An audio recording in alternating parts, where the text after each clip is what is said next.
Thank you so much for joining us. I'm back. I'm back in Montana. Came in late last night from Florida. Had a wonderful week and conference in Florida. It was good to see Dave there and some of the ortho folk from Discord and different people that got to see for the first time and in person. I want to thank Jay and Jamie for hosting me and showing me around St. Augustine and Jacksonville. Um, was really wonderful. I was actually really impressed by St. Augustine and just kind of a cool little town, the oldest city in the United States with the oldest cemetery and good food. Um, Got a chance to go surfing. I'm very sore. Barely move. I was actually really impressed by. They got a big swell that came in, so we went down by the pier, St. Augustine, with some of the parishioners and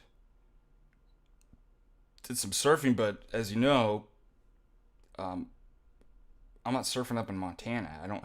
I built up my upper body at all, so I was quite out of shape. It took quite a long time to actually get out, and I knew I was going to be sore, and I just didn't know it was going to be this sore. So, but I think it's pretty good that even being out of shape, I got about 5 or 6 good waves. I was impressed with the height. Like they said, there was a good big swell that came in 3 to 4 feet, and so that was really wonderful. And then spending the day Monday, going through after surfing, going through St. Augustine and visiting different places and talking to different people.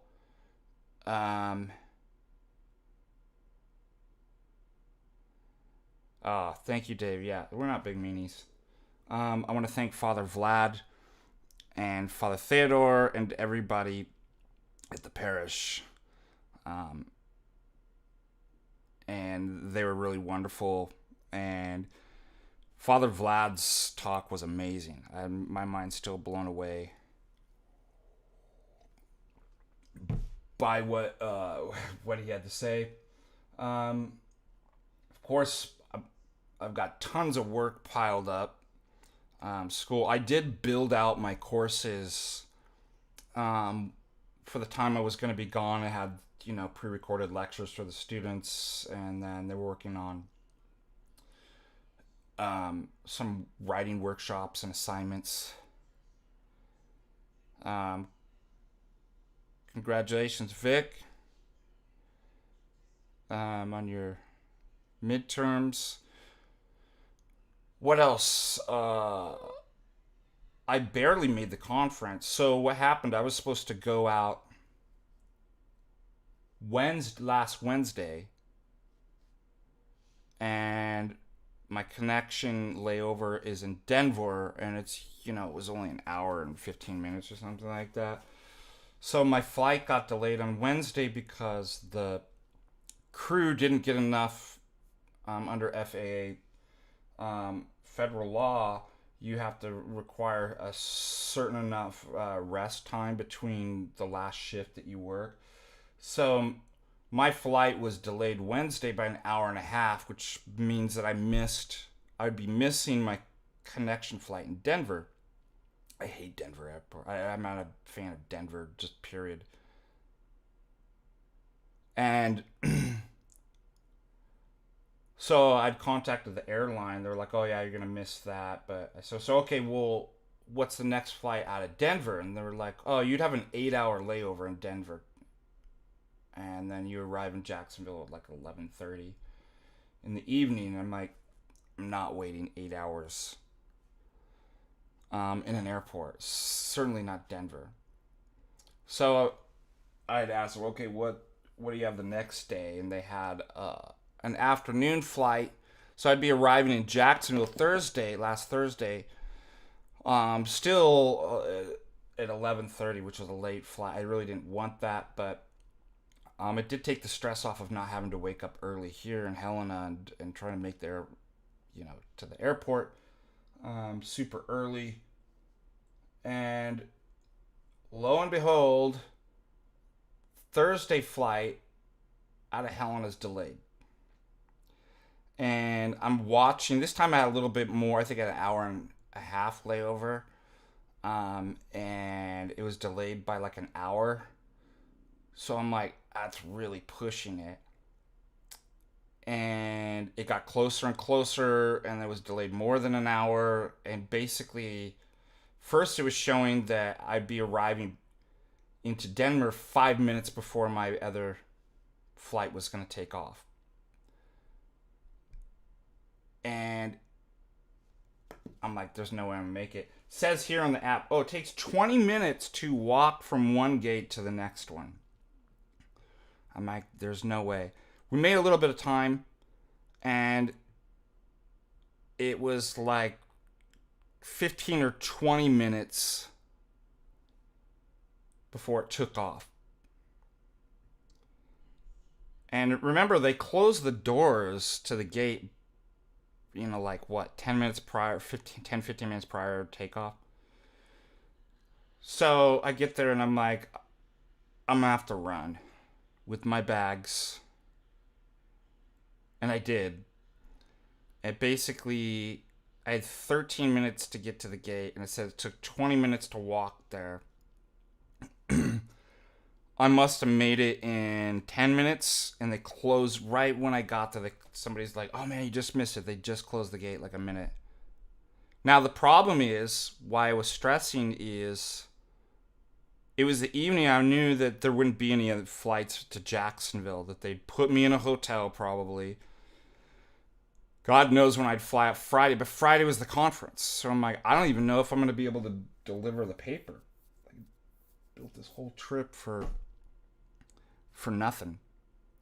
And I was so exhausted from running too with the bags. My shins were sore. And the lady comes out and says the captain's going to open the gate back and let you back in. So I barely made it. Thank God. God bless the captain. And then came in, and Jay and Jamie had picked me up from the airport. And then the conference was a success. Jay did a really good job, Father Vlad. And then Father Theodore ended with some experience of the icon, which was really cool. And so hope to do more things with them. Other announcements. Second. I will be if anybody lives in Texas, I will be in Texas. Let's see. The day after Thanksgiving, the 29th through December 2nd. Let's just see, get the name of the parish.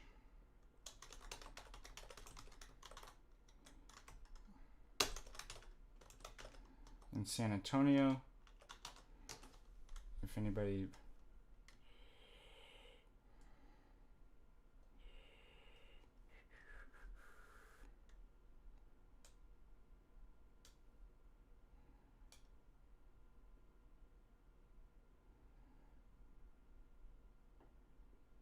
I think it's St. John Cassian. Let's see if this is the right...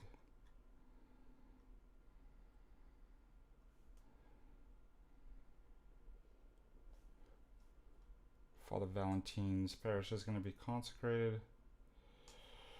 Come on.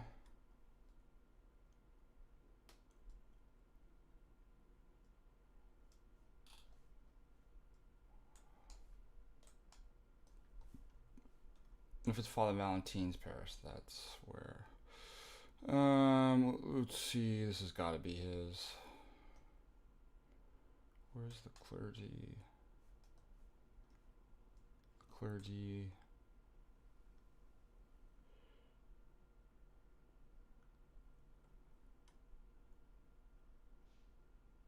Yes. Yes. There we go. St. John Cassian. for the consecration. I imagine that's Saturday or Sunday. So if you're in the area, I will be there.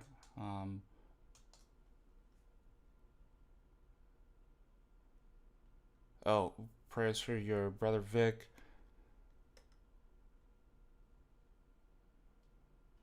Let me see if I have any super chats. Events. We'll be back on this Friday evening. Oh, Dave, thank you so much. Donates $10. Dalelis donates $20. Thank you. He says, "Welcome back, Father." Thank you. I didn't know that you guys had a Maui. Like, we're working on a Maui mission parish. That's awesome. I knew Honolulu had a parish. My parents have a place in Molokai, and I always wished, not like there's enough Orthodox in Molokai. It's probably nobody, but I always like envisioned seeing a parish there one day. That would be really cool. But that's good to hear that you guys have some people in Maui.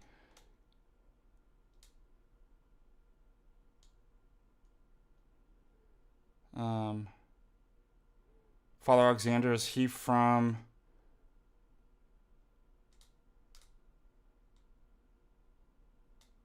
Oahu?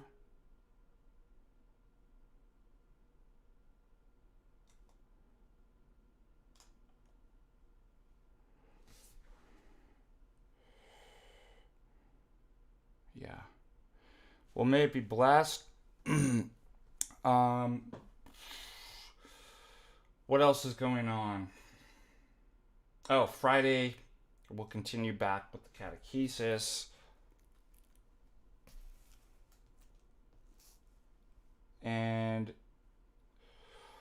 we'll probably we're finishing the book. We'll probably go back through the first part of it unless I find some other materials. And I can always break up the catechesis too, where like we take a break from a section or a chapter and go into something specific, a specific topic that needs to be addressed. So we'll continue that Friday. What other announcements? There was something I was going to say and I forgot.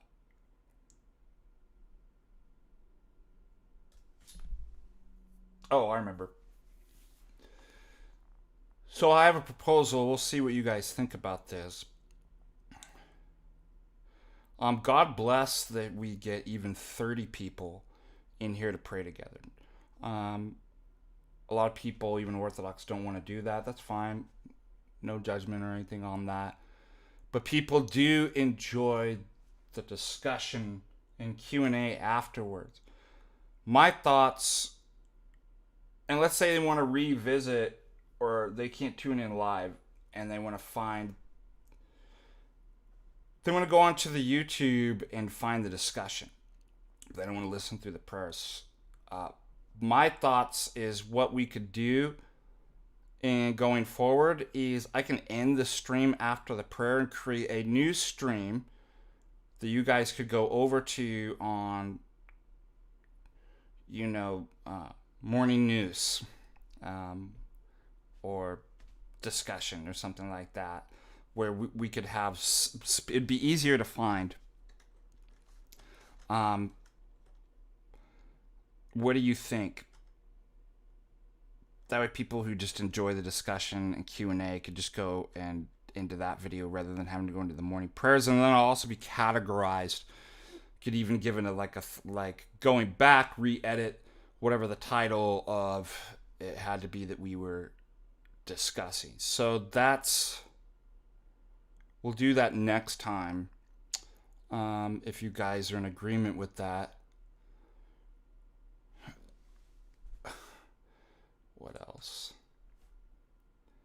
What else? Had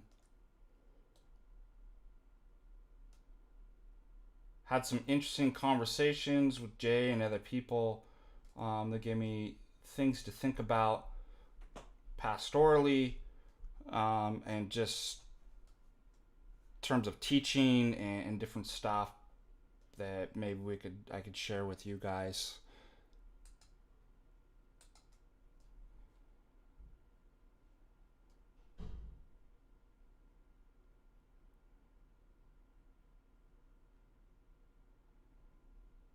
So Grizzly has a question that, and I've been thinking a lot about this. People have been asking questions, and it pertains to theology. But people asked about like like they wanted to do apologetics or something like that. Grizzly, your question's about theology. I have very definite ideas on how one should proceed in their education. So I think that, and we talked about this probably the last stream. I think one should get as far as a bachelor's, that something in like the classics, a great books program, classical liberal arts, trivium, quadrivium. Um, those colleges are, we talked about there were several colleges. The two biggest ones are Thomas Aquinas College and then St. John's, and they have two campuses. And then somebody said Hillsdale might do a classics, great books seminar kind of. This would apply to theology or apologetics. That's the first thing I think that you should do.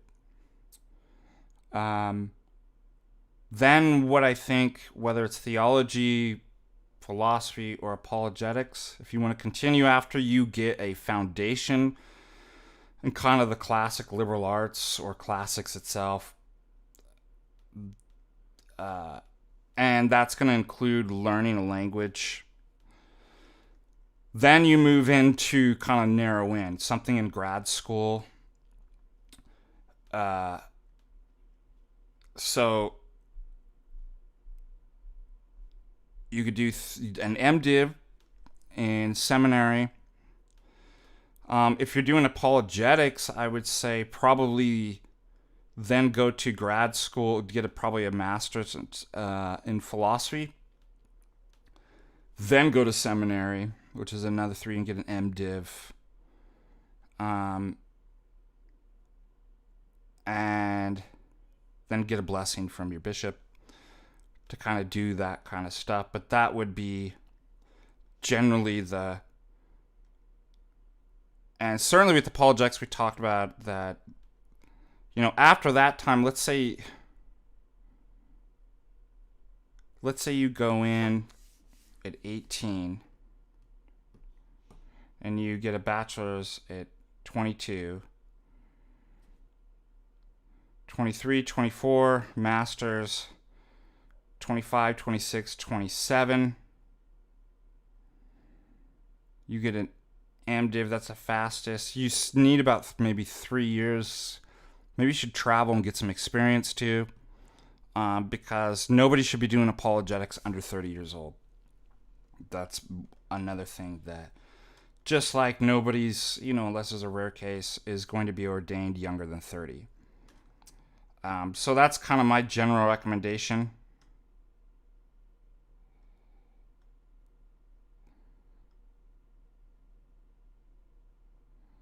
You're studying Greek in Athens. Are you Greek? Interesting. I have a friend in Miltos in Athens right now.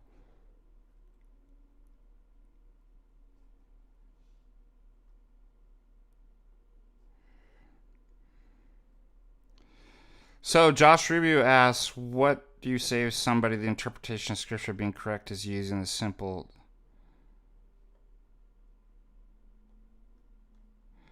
It's sort of like saying self-evident. How does it really resolve the problem? I'll just say that, well, my position that's opposite of yours is just a simple understanding of. So it's just an assertion. Number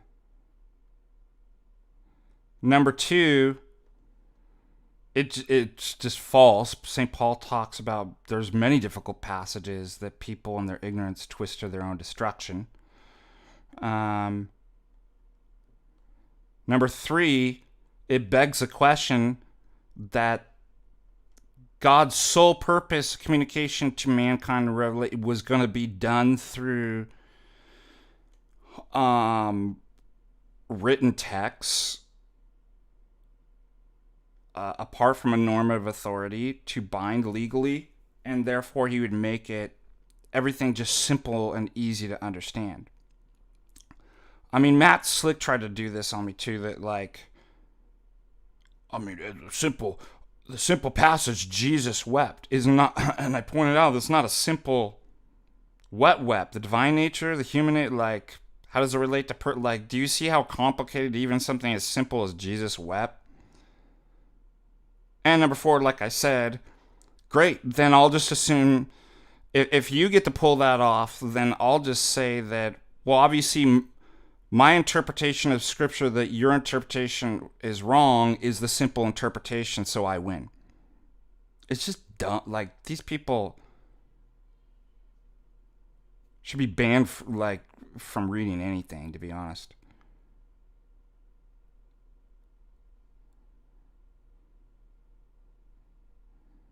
Oh yeah, that's all. Half my dreams are me arguing with people.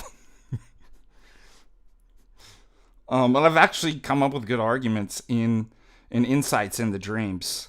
But yeah, what's interesting is I was reading, prep for this week, some stuff for epistemology class.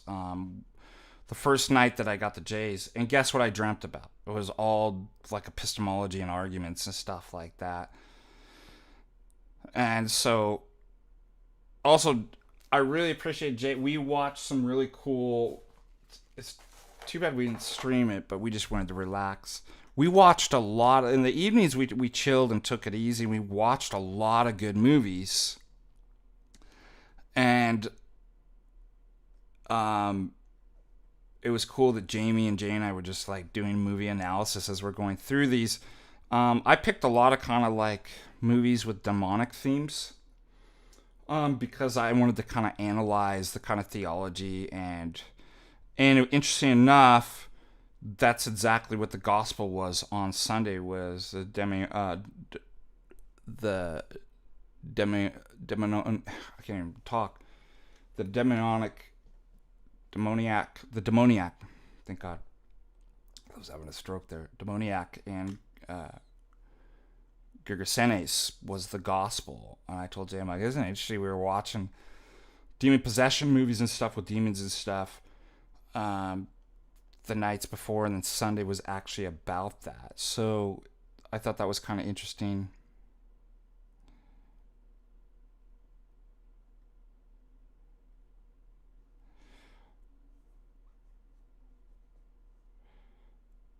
One thing you can tell Josh is, well, if that's... who's to determine what simple verses are?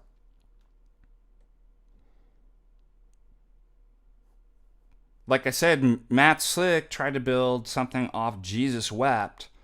So they're not in a position to tell you what's simple and what's not. Second of all, where in the Bible does it say that's how you do your theology? You take simple verses and you build up. Third, this type of hermeneutics, guess what? Just historically leads to atheism. All the scholars that do the same hermeneutics that they did, they're all atheists now. Number 4, if that's such a correct methodology, why are all y'all ending up in heresies all the time? If it's so simple, you just follow the method, shouldn't everybody be getting the same conclusions? Why is everybody's conclusions all over the place? Oh, you see, they did it wrong. But I'm the one doing it right. It's so easy to do the methodology that everybody but me gets it wrong. I mean, these guys are insane. Like, it's a literal insanity. and delusion and pride. That number 4,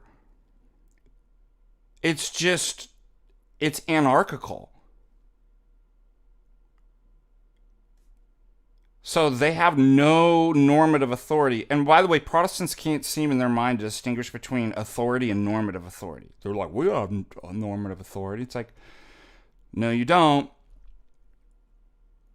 You have no body of people. What normative authority means is a legal body that can bind all Christians. The same way a court or the Supreme Court, regardless of whether you got your interpretation correct. So, who cares? Like, well, I've got this correct. Number 6, it's a thoroughly secular and modernist idea. If you go back, you can see this in, like, starting with Descartes. This obsession, first of all, with self, that I'm the measure of all things, the Pythagorean dictum, that which is and that which is not. I come up with my own methodology. I do it all alone, and it's an obsession, modernity going through the Enlightenment all the way today with formulaic, algorithmic, quantitative methodology. What is Descartes' book? Discourse on Method. So Protestants aren't even connected to anything historical. They're literally secular modernist, made up, man-made religion in which they have this kind of, again, enlightenment and modern thinking that if I just apply the formula, then I get the right. Then they're so deluded in their pride that nobody's getting the same conclusions, and they can't actually think that, like, well, maybe something's wrong with my methodology. Maybe this isn't a good methodology.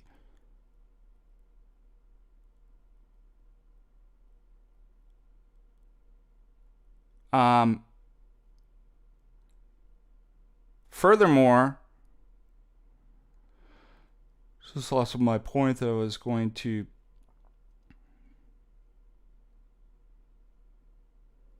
These are things that, that modernity is concerned with. Categories in which things cannot be reduced to formulas and algorithms. Ethics. That's one of the things that plagues modernity with ethics. Whether it's utilitarianism, and Jay and I, when we were out, we were making jokes about Jeremy Bentham and hedonic calculus, and we're telling Jamie what hedonic calculus was. I got a great idea. What if I actually came out with a Bitcoin called Bentham coin, hedonic Bentham coins, ethereal Bentham coins, and then you can invest. And I came up with another good idea the last night that we were for all the Q-tards, Q coin. Wouldn't that be great? Like QAnon coin, that like total Ponzi scheme that I could set up to, and like, because there is no such thing as Q.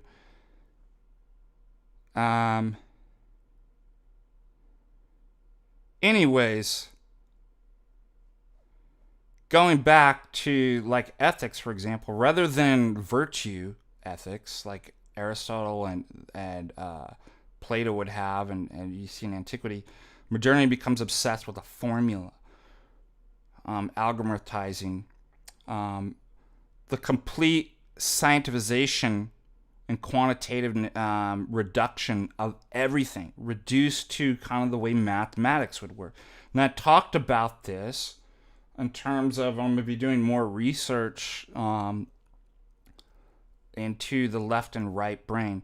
We live in an autistic society of left brain. It's all STEM, it's all algorithmic, it's all piecemeal, and no right brain. which, as Father Paul points, this is where the nous is. This is where the nous operates. That's why you make the left brain subservient to the right brain, the holistic kind of picture of. Anyways, I would put Protestants in that too.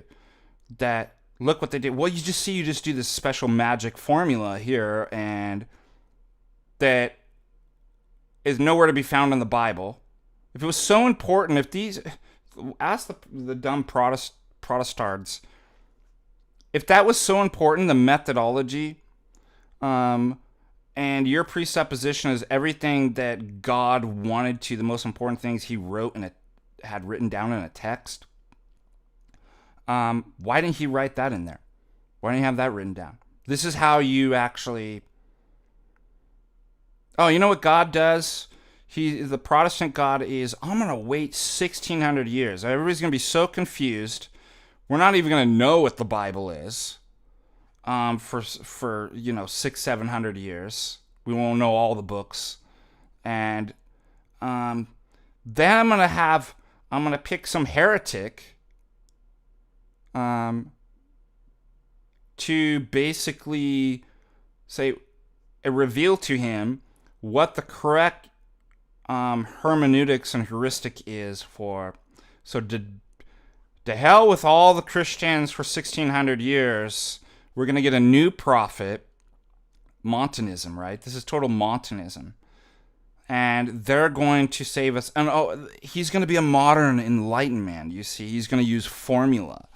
And, I mean, it's totally satanic.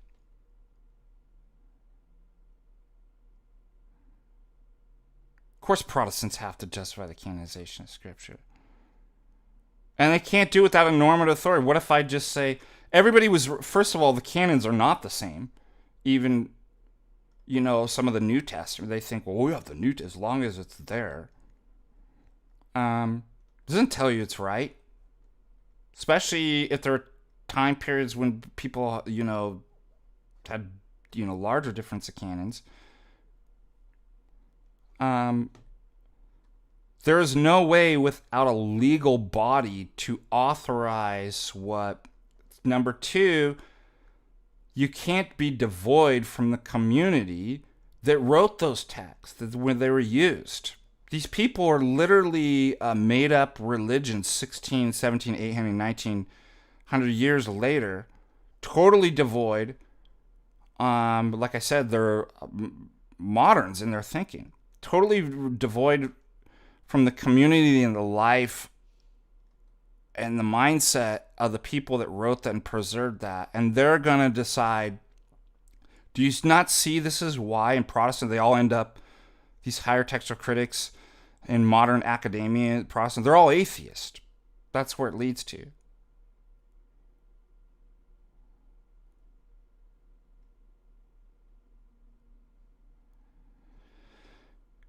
No, I don't think it's... No, there was... No,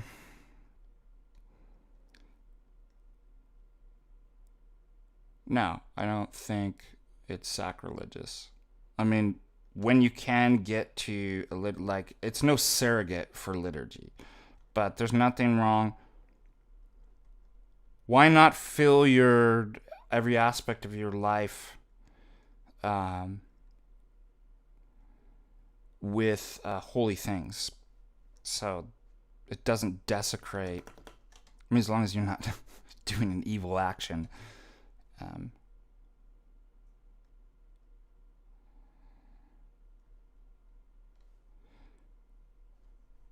Samuel asks that you need to prove every other worldview. Well, I've already done that. And number two, how do they know that? I mean, people just make all these kinds of assertions. Well, I don't need to do a dang thing. But that's what tag does. It does, right? It reduces all the possible worldviews into a couple exclusive disjunctions and shows that those are impossible to give an account of knowledge. It contradicts itself, or it's viciously circular. It's involved in infinite regress. There's various problems that So, yes. So I'd point out it does do that. Number two, you're just making up stuff. You have no justification or reason to think that you have to do that. That's what's in question, is to figure out the normative aspect of how these things work. Why do I have to? That they're not going to be able to answer from their worldview.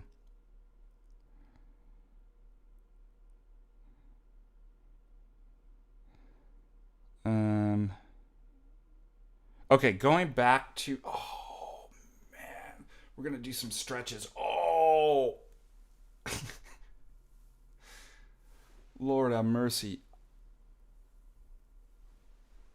I don't remember being this sore when I surfed California last year. Although I did go to Laguna, it wasn't a big paddle to get out.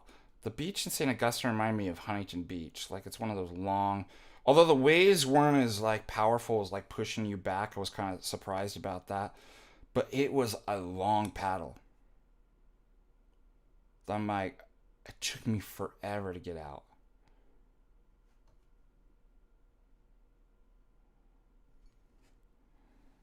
Here you go. Let's get some of that coffee right there. Got Matthew McConaughey blend right here. His face. Says, you know it's good. His face is on his hand.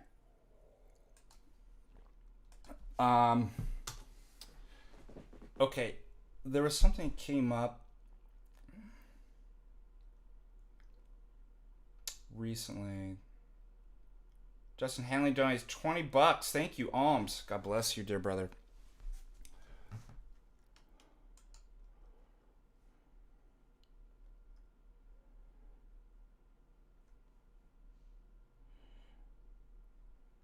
Putting the sore into storm. Yeah, seriously.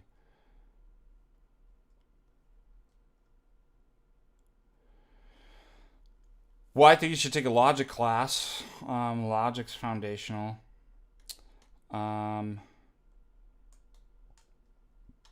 Epistemology class. The epistemology class, I guess, is really good because it just goes over all the kind of historical issues that have come up. So you realize what the problems, why these things are so difficult, how philosophers really haven't been able to kind of solve these issues. Do you know what I call Trader Joe? I call Trader Joe's Trader Josephus. Trader Joseph. I'm getting a job at Trader Josephus.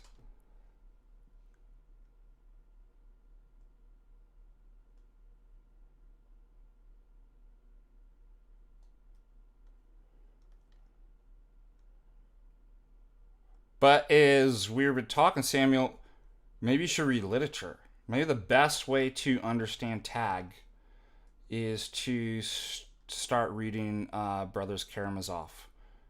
To let's pick up. Let's get some good literature readings.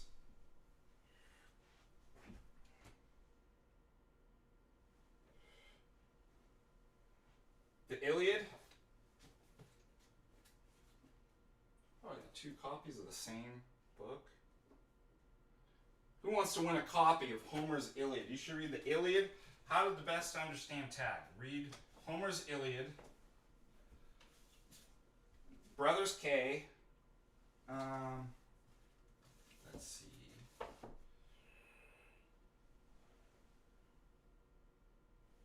Ovid. Do some poetry too. Yeats, Sophocles, Virgil. Chaucer's Canterbury Tales. Oh, this one's good. The Death of Ivan Ilyich.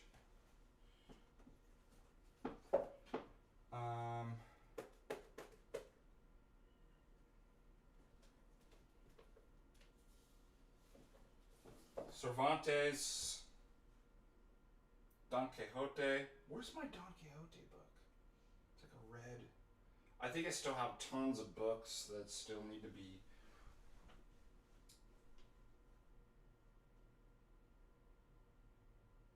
Oh no. That's one of my favorite books.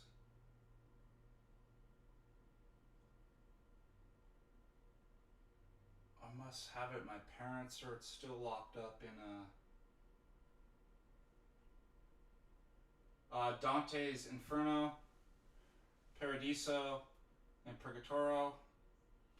The Adventures of Huckleberry Finn. You should read that for best understanding tag. And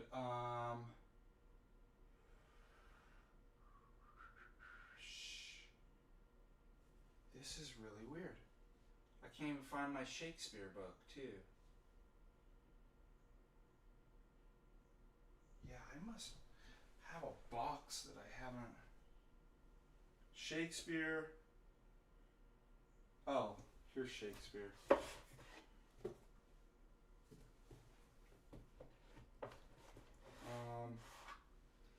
There's Brothers K again.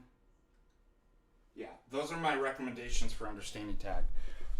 As a couple.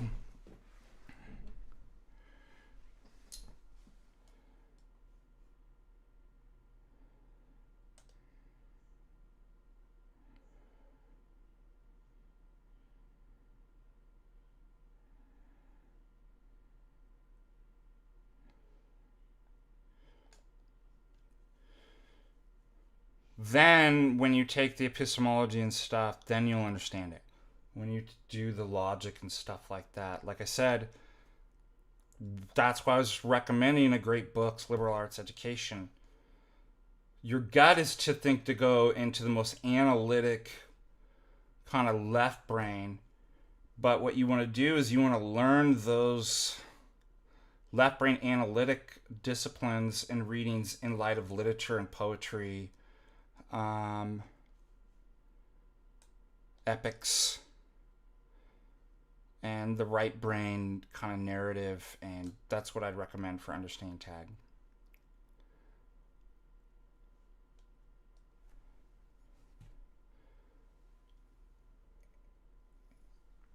All right, moving on. Good question though.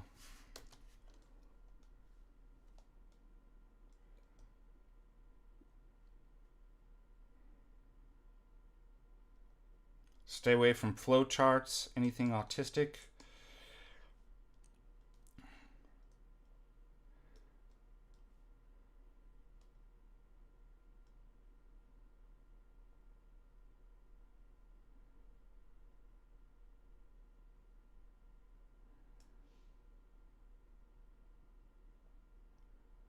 Yeah, I have that, Lars, somewhere. Okay, so anyway, something came up is really interesting. There's a group of people, and we were talking about, they came into Discord, they got booted. I want to talk to you guys about, I'm not going to name the person, but it's a common enough occurrence that it's made me think about. The person was asking why, they're supposedly Orthodox, why we don't believe in absolute divine simplicity. It starts off, this is really interesting, as if the person was genuinely curious about, but they weren't.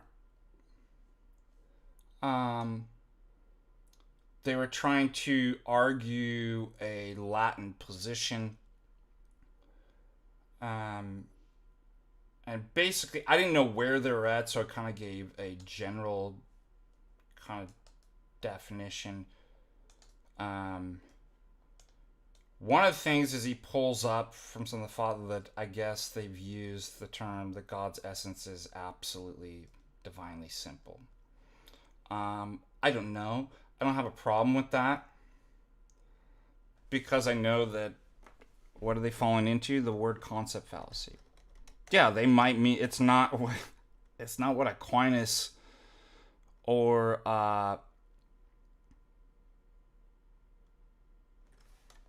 some of the other Latins let me see.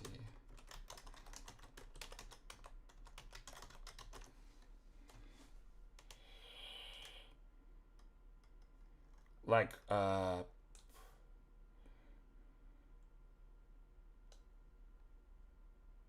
can't I think of the name of the other Roman Catholic? Not William of Ockham, but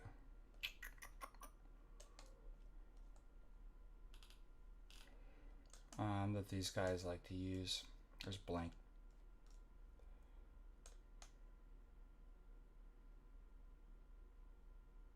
Okay. Because some of these guys may not be Thomists. But they certainly have a Latin, like there's Latin versions of it. Well, think about even absolute divine simplicity goes back to the seeds of it, at least, in a kind of primordial form in Augustine himself. So this guy, so if I gave you kind of a run of the mill, like a kind of paint with a broad brush, like what the doctrine of absolute divine simplicity is defined in various forms. Scotus, that's it, sorry. By Scotus or Aquinas, and you could have different positions on that. That God's essence is identical, his existence is identical to existence. Existence and essence are the same for God.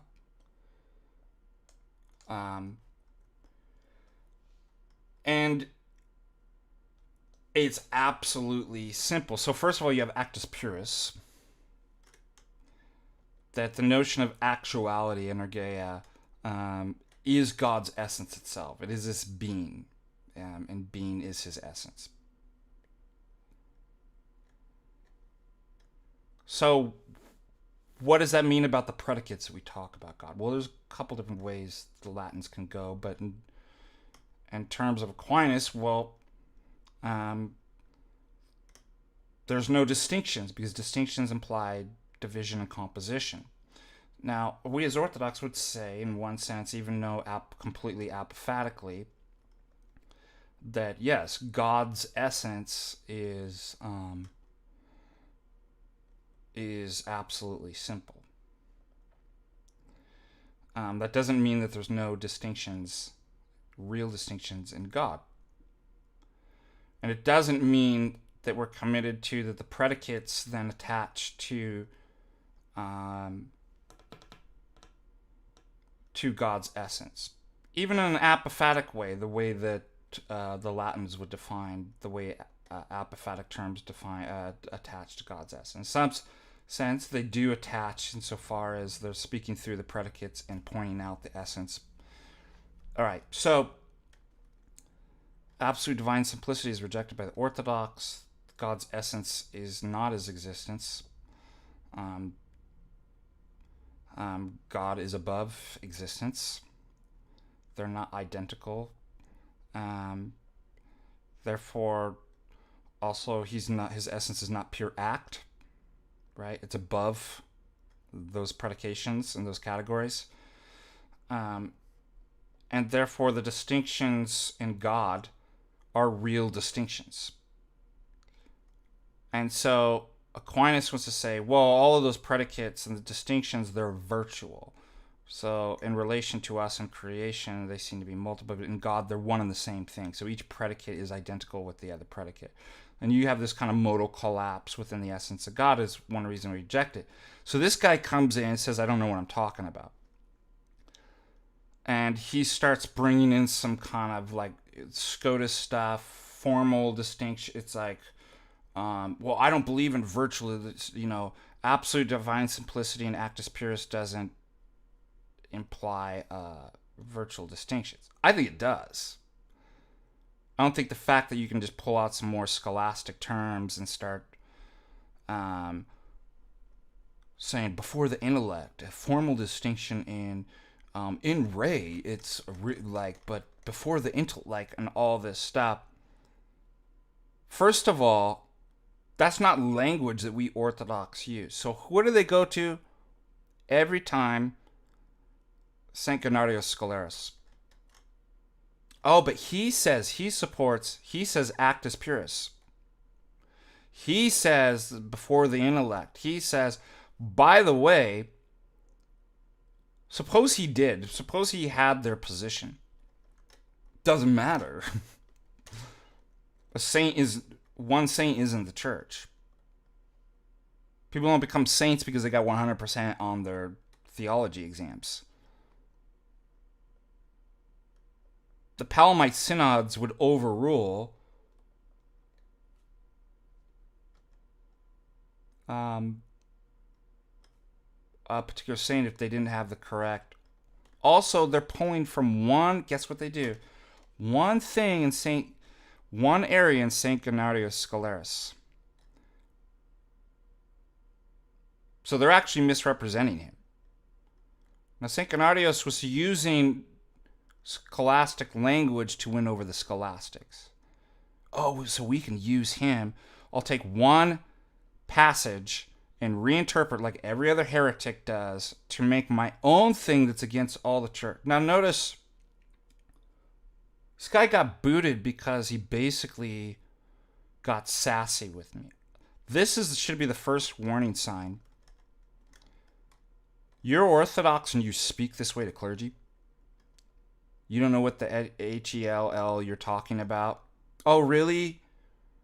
I have degrees in scholasticism. I went to the most scholastic colleges in the universe. Like, who are you? Like, what's your, like, it's the same question they asked in the early church. Who are you? Who sent you? Who gave you a blessing to get into this difficult area of theology? How long have you been Orthodox? What are your credentials? The guy doesn't answer. Second of all, we don't know it. These are based on bad translations. None of these people ever provide the original works so we can see, and we have caught them multiple times actually incorrectly translating things. Now, how do they do that? Because they have no qualifications. We don't know how long they've been Orthodox. They're doing everything all by themselves out of pride.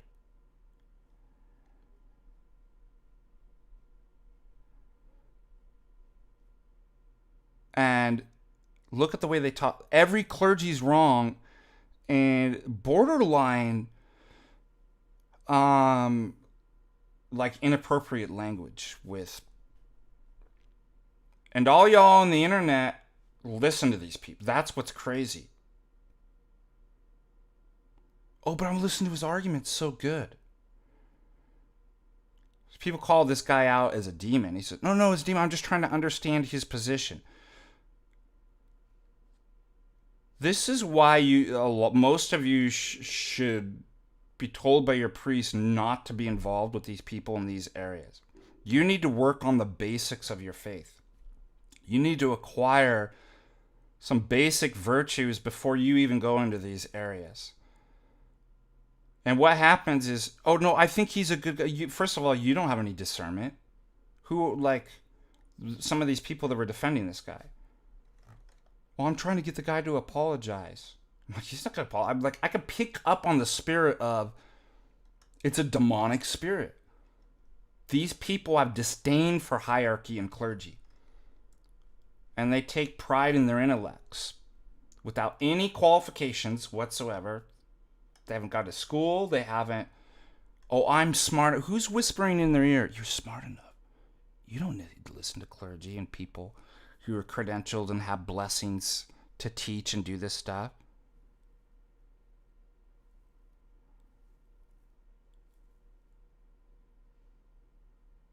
And you can talk disrespectfully because you're right. And guess what? You can mistranslate all this stuff by yourself and form these little Discord and these servers where all of you heretics get together and then pat each other on the back straight into hell. Because you're so smart. You see, So guess what we figured out? These people who have no training in languages no degrees, no blessings, who probably be the chrisms still drying on their forehead, going into these translations and picking, just like Protestants do, to build their case from their favorite saint, take it out of context, use word concept fallacy, and just like the heretic, take the mosaics and make a new picture. We found out they're using AI, a lot of them, to translate. How crazy is that?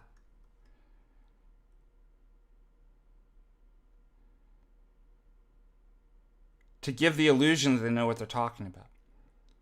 My question to you is that, and there's many in our chat too that engage with these people in the service. It's help me out here. It's really hard for me to understand. Why are you? And I told some of these people in Discord that thought this guy was just a good guy. He was just wrong on his position. Well, I'm trying to figure out what the position is.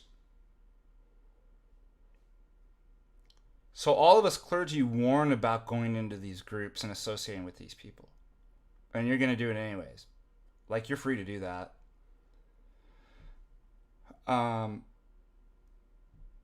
But you need to go inside yourself and go, why is it that I think that as a new Orthodox, I have more insight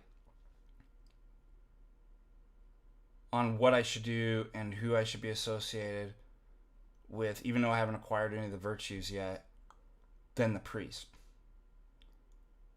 It seems like generally a bad idea to go against clerical advice of the priest, doesn't it?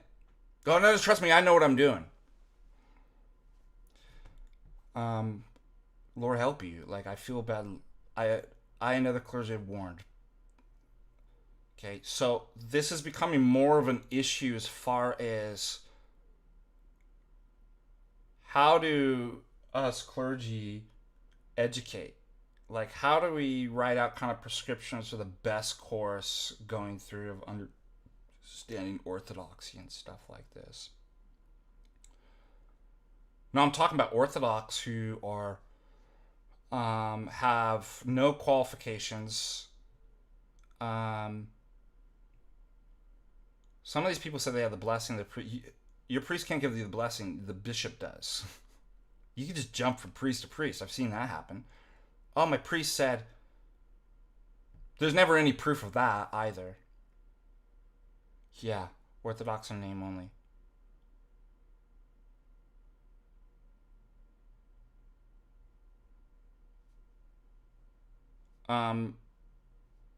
Who have no experience in this stuff, who constantly just create confusion in people. And all of you think that it's like that you're not going to be the one that gets confused, and you're just going to learn, and you're just going to, like, from these people. I'm trying to help. We are trying to help you.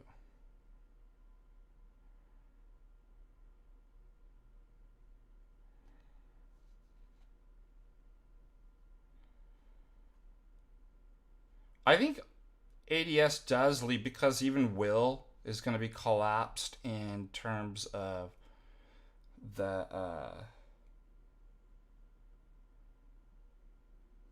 divine exemplars and stuff are going to be equal. It's just a variation to that God always had to be actual. Like, does he have any potentia in his will? If God's a necessary being, then that predicate is also of every other predicate. Therefore, his will is necessary. Like, there's variations of modal collapse we could do as far as, like, will.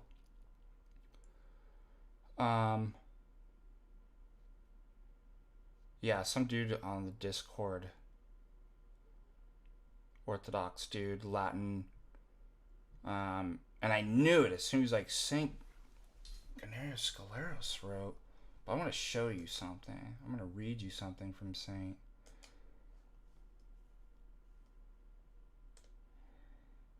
Ignatius Scaleros that refutes these.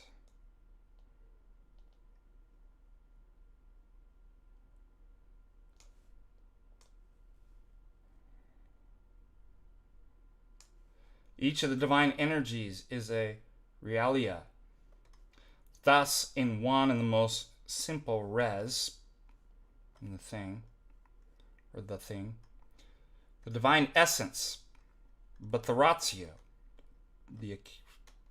so he's using Latin language, so I'll translate because I do know Latin.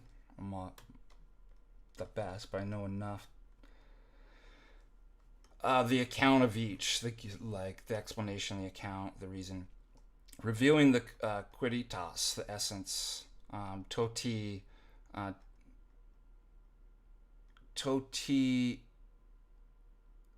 can't even read this.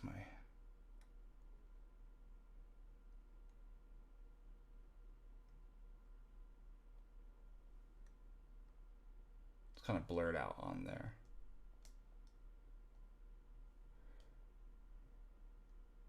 And anyways, revealing the quidditas, right, the essence,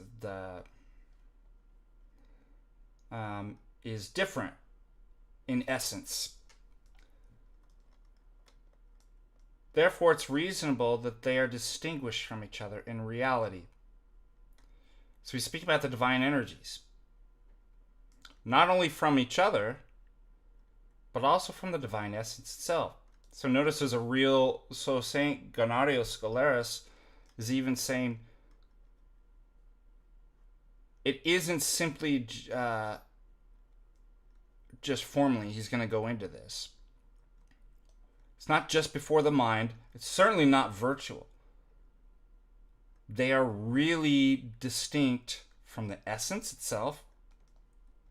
Even if there were no minds, even if there were no formal distinctions, they would be distinct from the essence itself and from one another. That's what he's saying. Which is common to them. What is common to them? The essence. And the most simple res along with them. They are distinct formally and actually. So notice, even if they weren't formally distinct, they would still be actually distinct. Or to put it another way, by what they are. Their distinctness is not derived from our conception alone. Not before the mind. But from the actual and defined truth which corresponds to these names. Watch this. This is a total refutation of these idiots. The difference between these will exist even when every soul and every mind is removed. You are refuted. Saint Gonario Scolaris is not your friend, you Orthodox Latinizers.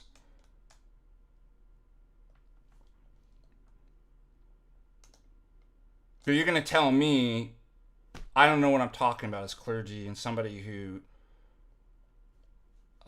went to the most scholastic schools in the universe. A 23-year-old who probably wasn't catechized even correctly, who disrespects and uses foul language to priests. Like that. Those are the people you guys want to actually talk to?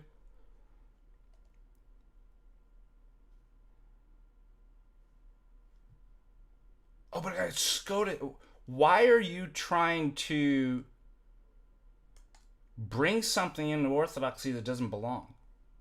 Why are you trying to rehabilitate scholasticism like Latin? Weird. Against everybody else in the church.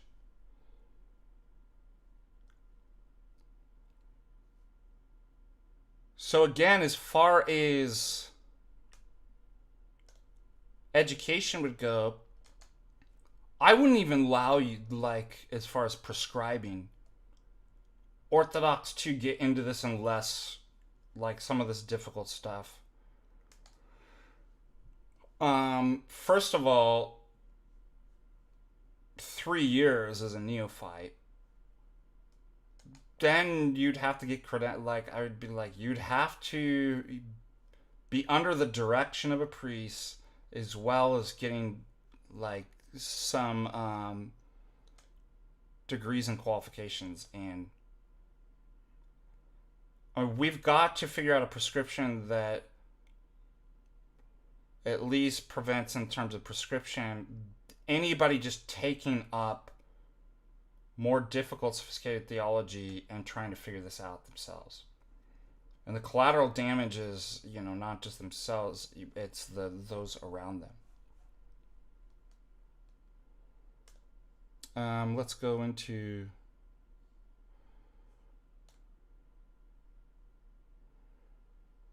These people always find themselves out of the church in some new heresy because they won't listen to, I'm smart enough, I can do it by myself. And what this shows is extreme insecurity. First of all, none of these people are men. They have not become men. I met people in their 30s that are still children. And they're insecure. And so what are they going to do? They're going to try to hide that insecurity by basically trying to fool all of you that they're really smart when they're not. How do they do that? Well, one of the ways we figured out, they're either getting it from other people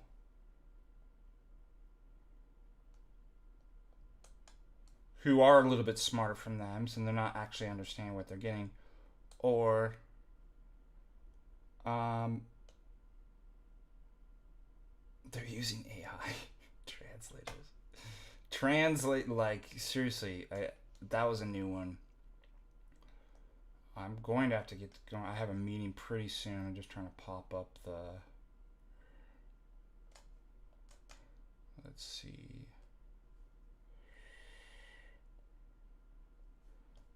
I still got a little bit of time.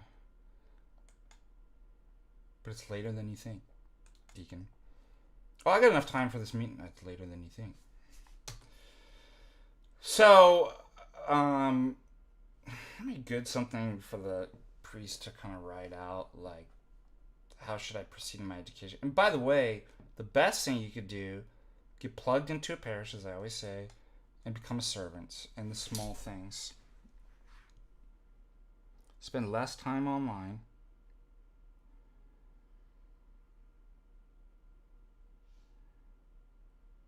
Yeah, exactly. Invite. They're obsessed with rehabilitating Latin scholastic, bringing Aquinas into the Orthodox Church and reconciling.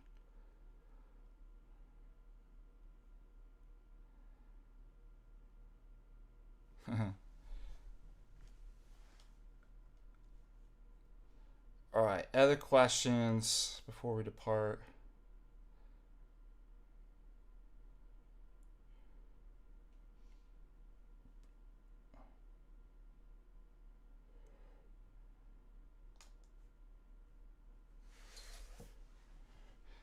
Yeah, the new thing was like people got a blessing, like said they had blessings from the priest. We can never verify this, by the way. But it's the bishop who gives the blessing, right? Now, of course, a priest can give you blessings like in your individual lives, but like, I talked with Father George about this, and he was like, a priest could give you a blessing to teach. Like, that's a bishop's position to do something like that.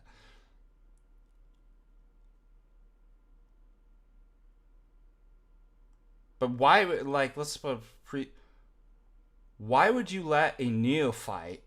You're not even supposed to be talking about anything deep in theology for 3 years. Why would they give the neophytes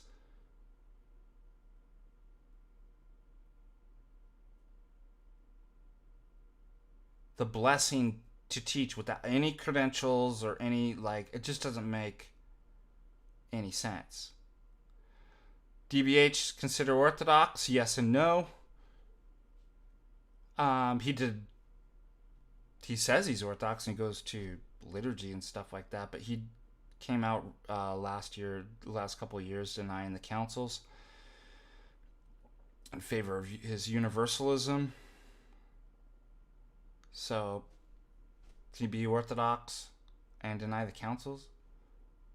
Can you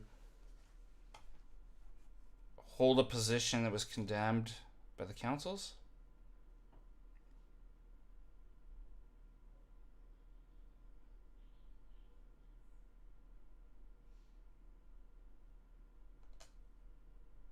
Is Jay going on in a second?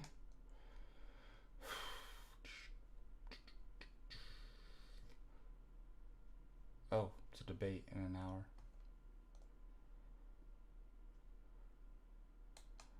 I'm dreading doing all the work. Just gotta man up and do it. Oh, I have a question.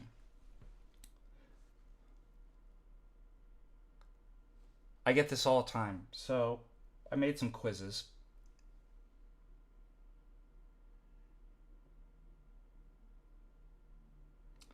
And, of course, this happens all the time. I get written that I didn't do well on the quiz. These are the emails I have to respond to today. Responding to emails is the worst.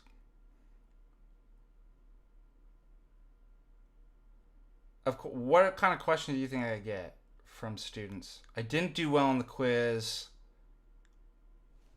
Fill in the blank. Let's see if you get this.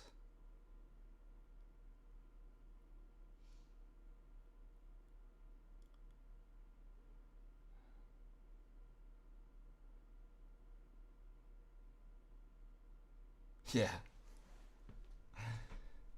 How can I make up for it? Can you give me half credit for the question? Oh, I was confused on the question. I thought it... Can I retake it? Is there any extra credit? I feel like, God help me, I would never say this, but I feel like responding back. Oh, you mean, do you want me to spend time creating more work for myself to give you points for something that you missed? To give me more work? Do you mean that?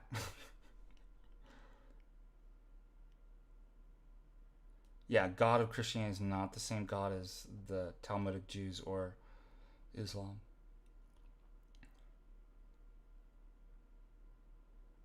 Yes, he does use Greater Nisa as part, and then Scripture.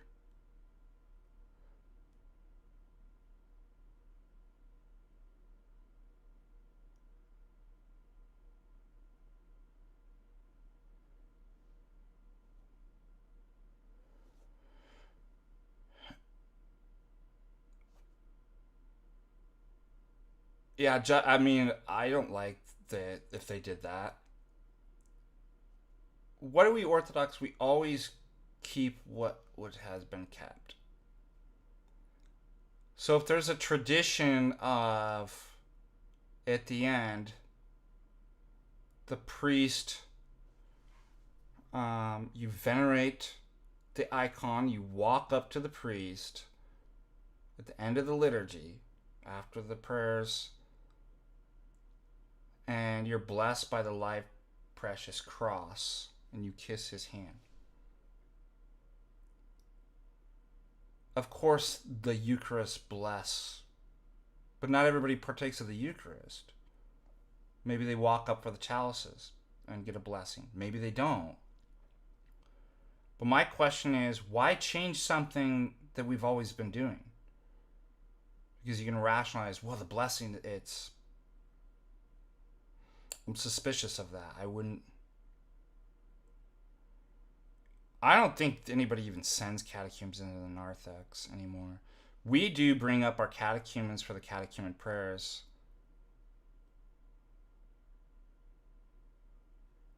Which is cool, but... And then when I say, depart, catechumens, let no catechumen remain. Let us faithful again and again pray to the Lord. They move from, they come up next, up to the steps by the iconostasis, and the priest then blesses them.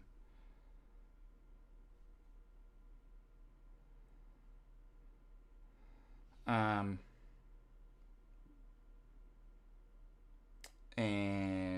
they go back to their seats, so there's kind of a departing anyways.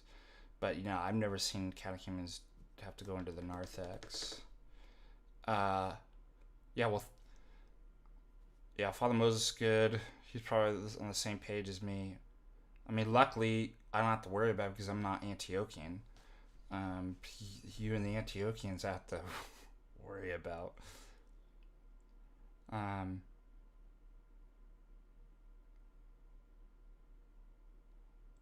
Yeah, it just doesn't make sense. Like, why are you going to change something that was always been kept?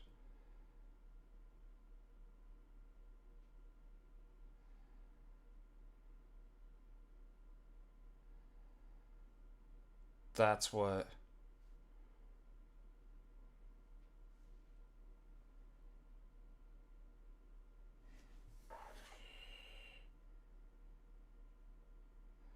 Oh, thank you, Jay. Jay's right me.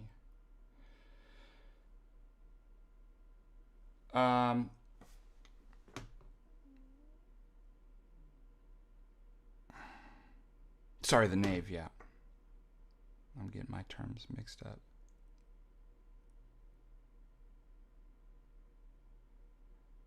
What else before I depart?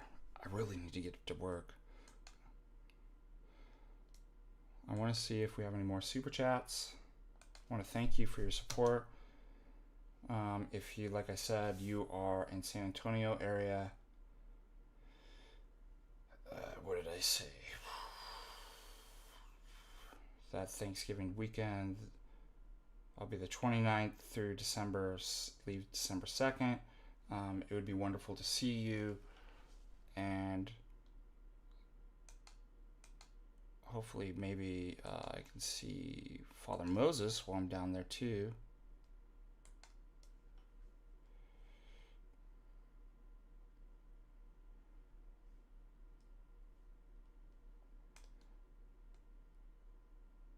They might as well just cut out all the rest of the litanies after, the litany of Thanksgiving, because they already have a blessing. Yeah, very concerning. I don't know. I mean, it's not the worst thing in the world, but it's just continue stripping down of the liturgy.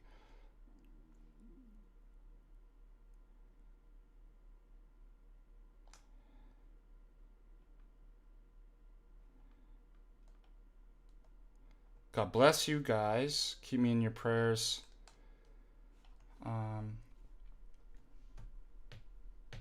What did we decide? What am I supposed to tell these students with the...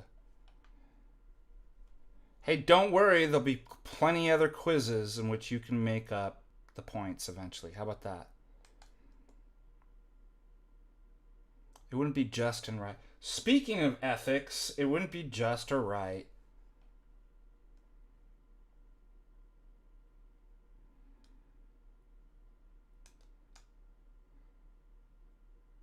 But I am going to have to go and see what question they're struggling with, if they have a problem. Yeah, I'll be in San Antonio, 29th of November through December 2nd.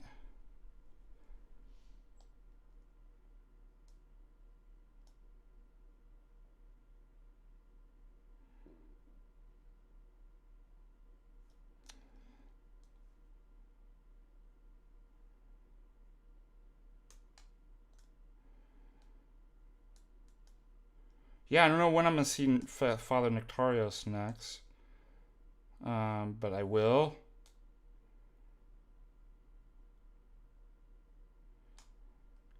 I just don't want to give extra credit and have more work for a mistake that somebody... Go to an Orthodox... I could actually get in trouble for that. Go to an Orthodox liturgy and I'll give you...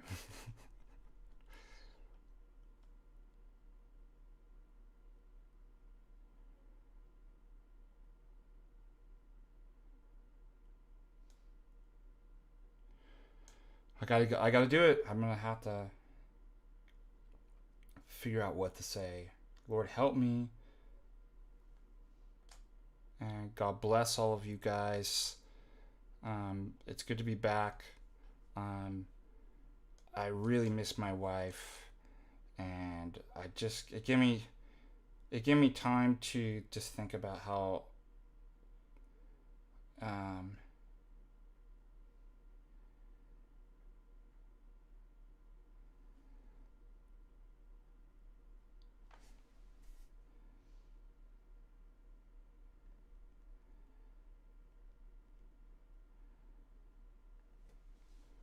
um, spending away from my wife, just how awesome she is, and how, all the things that I'm grateful for. So it's good to be back.